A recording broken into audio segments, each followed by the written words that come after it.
What is up, everybody? We are back. We saw Meg 2 The Trench over the weekend, and everybody wants to know, I'm sure, is the bite bigger this time around? Well, I got that for you, and so much more. Also, I saw quite a few movies over the weekend, and we got a lot of catching up to do, so expect a lot of updates this week. But we're here to talk about sharks, so let's get into it.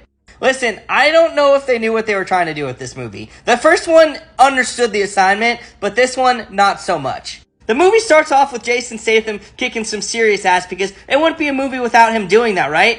Well, from there, you're like, well, this is kind of cool. There's no shark yet, but this is cool.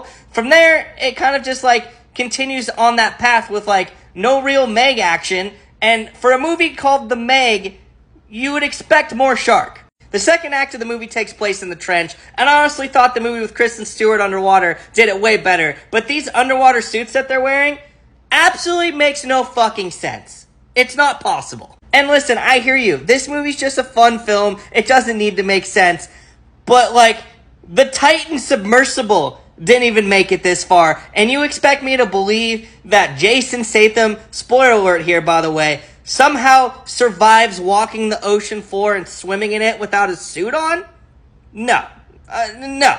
And then you get to the final act, and honestly, the last 30 minutes of this movie were fantastic. This was the action I was looking for, the shark eating people, everything you wanted, and honestly, if they kept that energy throughout the entire film, I probably would have enjoyed this even more. There's some awesome set pieces, some awesome action sequences that occur in that last act, and I'm not going to spoil any of it for you because honestly it's the best part of the movie. I also loved all the nods to Jaws, Deep Blue Sea. There's a couple sequences, and if you've seen those movies, you'll know exactly what I'm talking about when I see it. But this pays homage to those classics that came before it. But at the end of the day, I still have a decent time. I'm giving this 5 cents out of 10, and in my opinion, it's still definitely worth a watch.